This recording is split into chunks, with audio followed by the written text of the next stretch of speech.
சரி திரு அருணன், இது எல்லாமே ஒரு மாயை. திமுக கூட்டணியில் தான் மண்டை உடையிற அளவுக்கு பிரச்சனை இருக்கு. ஆனா அதிமுகவில் எந்த பிரச்சனையுமே இல்லைன்றாரு திரு சத்யன். உங்களுடைய பார்வை என்ன? இல்ல, அவர் அதிமுக நண்பர் உங்களை பார்த்து ஆதாரம் இல்லாம எதுவும் பேசக்கூடாதுன்னு ஆய் போயினாரு. ஆனா பாருங்க, அவர் ஆதாரம் இல்லாம எங்களை பத்தி பேசுறாரு. வயது மூப்புன்னு காரணம் சொன்னாங்களாம். ஆனா உண்மை என்னன்னா, பாலகிருஷ்ணன் கடுமையா பேசினாலும் அவரை மாற்றிவிட்டாங்களாம். அதுக்கு லாபி பண்ணாங்களாம். இதெல்லாம் நடக்கிற கட்சியா மார்க்சிஸ்ட் கட்சி. இது அகில இந்திய அளவுல எங்களுக்காக உருவாக்கப்பட்டிருக்கக்கூடிய ஒரு விதிமுறை. இந்த மாதிரி 75 வயது, அந்த ஒவ்வொன்றுக்கும் ஒரு கட்டத்துக்கு ஒரு வயது வச்சிருக்கோம். அந்த அடிப்படையில வரும் பொழுது அவங்க ரிட்டையர் ஆகுறாங்க, அவ்வளவுதான். இன்னும் அரசியல் இருந்து அல்ல, ஆனால் அந்த குறிப்பிட்ட பதவியில இருந்து ரிட்டையர் ஆகுறாங்க. ஆகவே இன்னொருவர் தேர்ந்தெடுக்கப்படுகிறார். அப்படி தேர்ந்தெடுக்கப்பட்டது எவ்வளவு சரி என்று தோழக்கே பாலகிருஷ்ணன் மாநில மாநாட்டில் ஆற்றிய உரை, அதெல்லாம் அவர் கேட்டிருக்க மாட்டார் நண்பர். அங்கங்க பேசுற பேச்சை வச்சுட்டு இங்க பேசிக்கிட்டு உங்களை பார்த்து ஆதாரம் இல்லாம என்னை பார்த்து எதுவும் பேசக்கூடாது, கேட்க கூடாதுன்னா எனக்கு சிரிப்பு தான் வந்துச்சு. சரி, இருக்கட்டும், அவரு அப்படித்தானே பேசுவார். ஐயா, அதிமுக கூட்டணியில ஒண்ணு கிடையாதுயா, ஒரு சலசலப்பு இல்லையா, குழப்பம் பூரா அதிமுக தாயா, ஒரே போடா போட்டார். அது அவர் பாயிண்ட் ஆஃப் வியூ.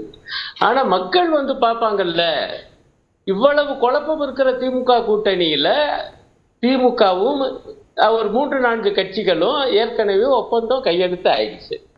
இன்னும் சில கட்சிகளுக்கும் ஒப்பந்தம் ஆக போகுது. நாளைக்கு எங்க கட்சியுடைய முடிவும் சொல்லுவோம் என்று தோழர், எங்களுடைய மாநில செயலாளர் அன்பு தோழர் சண்முகம் அவர்கள் பேட்டி இப்ப கொடுத்திருக்காரு. நீங்க எல்லாம் கேட்டிருப்பீங்க. ஆனா அதிமுக கூட்டணியில, சரியா சொல்ல போனா பாஜக கூட்டணி, அதுல அதிமுக இருக்கு. என் பார்வை அதை அவர் மறுப்பாரு. ஏன்னா இதுவரைக்கும் ஒரு ஒப்பந்தம் ஆகல அதிகாரபூர்வமா. பொதுவாக ஜெயலலிதா அம்மா இருக்கும் பொழுது போயஸ் கார்ல தான் மித்தவங்க எல்லாம் போய் பேசுவாங்க, ஒப்பந்தம்.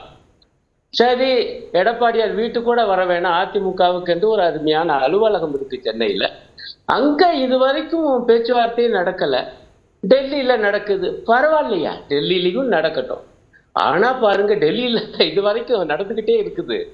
ஆனால் ஒரு கட்சியோடும் அதிகாரபூர்வமா ஒப்பந்தம் என்பது ஆகல. எஸ் கோயல் நாளை காலையில வர்றாரு. நாளை காலையில் ஆமா எனக்கு தெரியாது. அப்ப இது வரைக்கும் ஆகல தானே, அப்ப ஏதோ பிரச்சனை இருக்குல்ல. சாதாரண மக்களுக்கு அது தெரியாதுங்களா? அதுதான் நாங்க நீங்க மட்டும் சுட்டி காமிப்பீங்க.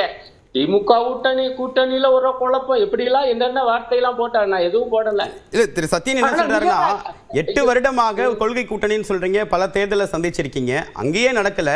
நாங்க 1 வருஷம் முன்னாடி தான் கூட்டணி அமைச்சோம், எங்களுக்கு இன்னும் டைம் இருக்கு, 4 நாள் முன்னாடி தான் தொகுதி பங்கீட்டு குழுவே அறிவிச்சிருக்கோன்றாரு.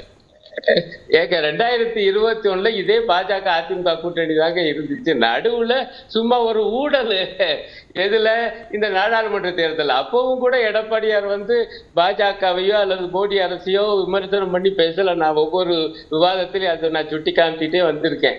ஆக டக்குன்னு இப்ப மீண்டும் அதே 21 இருந்து தொடர்ந்து நடுவுல ஒரு ஊழல், அவ்வளவுதான். நான் என்ன கேட்கிறேன், இவர் மிக எளிமையா சொல்ற, ஐயா திமுக ஆட்சியை ஒழிக்கணும், அதுதான் ஐயா.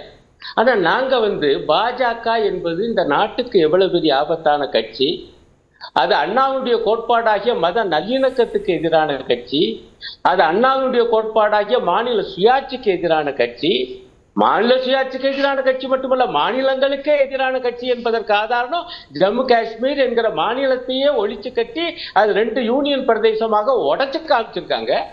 இத்தகைய கட்சி, ஆனால் அண்ணா திராவிட முன்னேற்ற கழகம் என்று பெயரை வச்சுக்கிட்டு நீங்க பாஜகவோட கூட்டணி சேர்ந்தா அது எவ்வளவு கொள்கைக்கே விரோதமான கட்சி. இன்னும் சொல்ல போனா அண்ணாவுடைய கோட்பாடுகளுக்கே எதிரான கட்சி என்று நாங்க சொல்ல மாட்டோமா? அதை கொண்டாந்து நீங்க தமிழ்நாட்டுக்குள்ளேயும் கொண்டாந்து விட பாக்குறீங்களே, அவங்க எந்த அளவுக்கு. அருணன் இப்ப சத்தியன் ஒரு விஷயத்த சொன்னாரு, திமுகவை ஆட்சியிலிருந்து அகற்றுவதுதான் எங்களுடைய ஒட்டுமொத்த கூட்டணியோட நோக்கம் அப்படின்னு சொல்றாரு. எல்லாருக்கும் ஒரு சிங்கிள் பாயிண்ட் அஜெண்டா இருக்கு. அதே மாதிரி திமுக கூட்டணிக்கும் பாஜக எக்காரணம் கொண்டும் செல்வாக்கு பெற்றுவிடக் கூடாது, இல்லை உங்களுடைய பார்வையில் சொன்னா அதிமுகவை முன்னாடி வச்சுட்டு அவங்க மறைமுகமாக ஆட்சி நடத்திடக்கூடாது அப்படின்ற ஒரு ஒற்றை இலக்கு இருக்கு. ஆனால் இன்னைக்கும் உங்க கூட்டணியில் இன்னைக்கும் கையெழுத்து ஆகலையே தொகுதி பங்கீடு.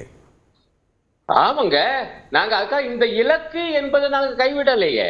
இந்த இலக்கை அடைய திமுக தலைமையிலான கூட்டணியினால் தான் முடியும் என்று மார்க்சிஸ்ட் கட்சியும் சொல்லுது. ஏன் அருமை தோழர் திருமாவளவனுடைய பேட்டியை பாருங்க, வருத்தம் இருக்கு. இப்ப எங்களுக்கு வருத்தம் இருக்கு, நாங்க தான் வெளிப்படையா சொல்றோமே எங்களுக்கு ஆறு, ஆனா இல்ல, ஆக நாங்க பரிசீலனை பண்ணுகிறோம். காரணம், இந்த கூட்டணியால் தான் இந்த பாஜகவை தமிழ்நாட்டில் உட்கார வைக்கக்கூடிய இந்த அதிமுகவினுடைய சதிவேலையை முறியடிக்க முடியும். அதற்குரிய பலம் இன்றைக்கு திமுக கூட்டணியில தான் இருக்கு. ஆகவே நாங்க அதையும் சொல்றோம். அதே நேரத்தில் இடங்களுக்காக உரிமையோடு பேச்சுவார்த்தை என்பது நடக்குது. உரிமையோடு கேட்கிற அவங்க அவங்களுடைய நிலைப்பாட்டை சொல்றாங்க. இது நடந்துகிட்டு இருக்கு. இது என்ன தப்பு? இதுவா குழப்பம்? இதுவா குழப்படி? ஆனாலும் ஏற்கனவே 4 கட்சிகளுடன் ஒப்பந்தம் ஆயிருக்கு. அடுத்த 2 நாள் ஆக போகுது. அங்க இன்னும் ஆரம்பிக்கவே இல்லை. அதை விட அடிப்படை எடப்பாடியார் தெளிவா சொல்றாரு, தமிழ்நாட்டிலே என்டிஏ கூட்டணிக்கு தலைமை தாங்குவது அதிமுக தான். அதற்கு தலைவர் என்கிற முறையில நான் தான் முதலமைச்சர் வேட்பாளர்னு. ஆனால் பேச்சுவார்த்தை பூரா அமித்ஷா வீட்டுல நடக்குது. இதை சுட்டி காண்பிக்க மாட்டாங்களா? மக்களே சுட்டி காண்பிக்க வேடிக்கையா இருக்குது. எப்போ அங்கிருக்க ஓடி போய் பேச்சுவார்த்தை நடக்குது. அப்படி பேச்சுவார்த்தை நடந்து இன்னும் ஆரம்பமே ஆகல. அப்ப இந்த ரெண்டுக்குள்ள வித்தியாசம் இருக்கா இல்லையா? நீங்க திமுக கூட்டணியில இருக்கக்கூடிய இந்த தொகுதி எண்ணிக்கைக்கான பேச்சுவார்த்தையே குழப்படி வேலை, குழப்பம் அப்படின்னு சொல்லுவீங்கன்னா, இப்ப நீங்க அதிமுக தன்னுடைய தலைமை தன்மையே இழந்து இன்றைக்கு அமித்ஷாவுடைய முடிவுக்காக காத்திருக்கக்கூடிய நிலைமை இருக்கே, அதை நாங்க சுட்டி காண்பிக்க மாட்டோமா? மக்கள் அதை பார்க்க மாட்டாங்களா? இதுதானே விவகாரம், வித்தியாசம்.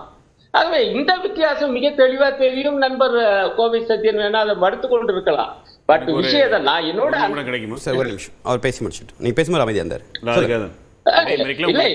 அடிப்படை இல்ல பிடிச்சத இல்லங்கய்யா. ஐயா நீங்க கேளுங்க. நீங்க ஒரு ரவுண்டு பேசிக்க, நான் ஒரு ரவுண்டு, அடுத்த சுற்றுல 2 பேரும் பேசத்தான் போறோம். இல்ல மிக முக்கியமான விஷயத்த பாருங்க. என்னங்க இன்னைக்கு சமையல் எரிவாயுங்கிற பிரச்சனை எவ்வளவு தீவிரமா இருக்குது? யாருங்க பொறுப்பு? இந்த கட்சியோட பாஜக கூட்டு. இப்ப ரஷ்யாவோட வாங்கிட்டு இருந்தோம், முதல்ல ஈரானோட வாங்கிட்டு இருந்தோம். இந்திய ரூபா கொடுத்து தெரியுமா? அங்க வாங்கக்கூடாதுன்னு உத்தரவு போட்டாரு 2019 நிப்பாட்டினாங்க. அப்ப ரஷ்யா கிட்ட வாங்கினோம்.